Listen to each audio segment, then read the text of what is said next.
लोकसभा हैदराबाद में पार्लिमानी इंतखाबात के ज़ेर नज़र हफ्ता 13 अप्रैल को मजलिसी उम्मीदवार व रुकन पार्लियामेंट हैदराबाद बैरिस्टर असदुद्दीन ओवैसी ने हाशिमाबाद, तकबीर नगर और जुबली कॉलोनी बहादुरपुरा हल्के में सुबह के वक्त दौरा किया। इस दौरान उनके हमरा मुकामी मजलिसी कॉरपोरेटर्स और मजलिसी सुदूर व मोतमदीन हजरात दौरे में शामिल रहे। मजीद साथ ही अपने इंतखाबी पैदल दौरे के दरमियान सदर मजलिस बैरिस्टर ओवैसी ने देश के मुख्तलिफ मसाइल पर मीडिया से बातचीत की। उन्होंने भारतीय जनता पार्टी प्रोपेगेंडा और जाली वोटर्स की लिस्ट को सामने रखा और दीगर अहम बातों को अवाम के सामने रखा। आइए देखते हैं। हमने देखा कि सीए और ट्रिपल तलाक को लेकर आप बात कर रहे हैं और उसी बात पे जो है माधवी लता जी भी काउंटर पार्ट है, वो भी उसी पे चुनाव में देखिए, बीजेपी ने CAA का अनकॉन्स्टिट्यूशनल कानून बनाया और रिलीजन की बुनियाद पर बनाया गया है, जो राइट टू इक्वालिटी के खिलाफ है। और इसीलिए मैंने उस कानून के बिल को पार्लियामेंट में फाड़ा था और हम उस वक्त भी खिलाफ थे, आज भी और कल भी रहेंगे। और हैदराबाद की पार्लियामेंट की जनता CAA के ऐसे काले कानून के खिलाफ वोट देकर तमाम पार्टीज को, बीजेपी को, दीगर पार्टियों को शिकस्त देगी, हराएगी। अभी जिस तरह से हम देख रहे हैं कि सब ये प्रचार कर रहे हैं, कांग्रेस के खुद के नेता भी ये कह रहे हैं कि फिरोज खान जैसे नेता कि पहले हम उनके खिलाफ लड़ रहे थे, अब उनके साथ लड़ने पर मजबूर। एक बात सुन लीजिए, हमारा इस चुनाव में किसी से अलायंस नहीं है। तेलंगाना में, उत्तर प्रदेश में हम हमारी बहन मोहतरमा पल्लवी साहिबा के साथ हमने PDM बनाया। तमिलनाडु में हमने AIADMK के साथ हमारा अलायंस है। महाराष्ट्र में इम्तियाज जलील साहब बात कर रहे हैं, मगर तेलंगाना में हमारा किसी दूसरी पार्टी से अलायंस नहीं है। उत्तर प्रदेश में PDM हमने बनाया, तमिलनाडु में AIADMK से हमारा अलायंस है। और ये बड़ी मजाक खेज बात है कि कभी हम B टीम हो जाते तो कभी उन्होंने बोलते हैं, ये बोलते। तो ऐसा लगता है कि ये लोग कंफ्यूजन का शिकार है, मगर हमारे पास क्लैरिटी है। हम अपने काम पर, अपनी मेहनत पर और इंशाअल्लाह ताला अल्लाह की ज़ात पर कामिल यकीन करके हम इस इंतखाबात में हिस्सा ले रहे हैं।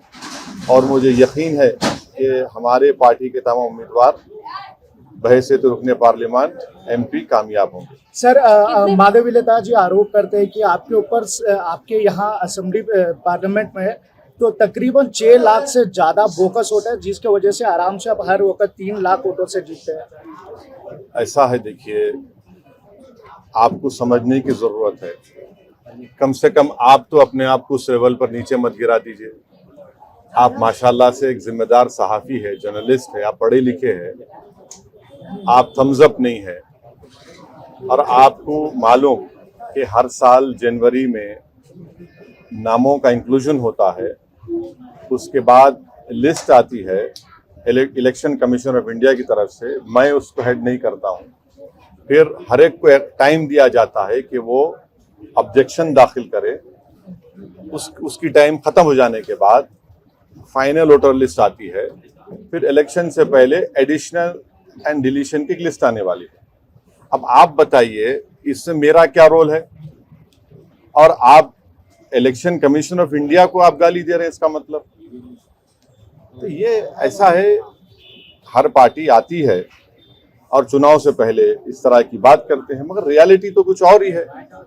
और इस तरह की बात करने से आप हैदराबाद की इलेक्टोरेट को, जिसमें बैकवर्ड क्लास के हमारे भाई हैं, दलित भाई हैं, अल्पसंख्यक समाज, मुसलमान है, क्रिश्चियन है, उनकी आप तौहीन कर रहे हैं कि वो निकल कर वोट डाल रहे हैं और उनकी वोट की वजह से सब पार्टीज को वोट मिल रहे और MIM को कामयाबी मिल रही।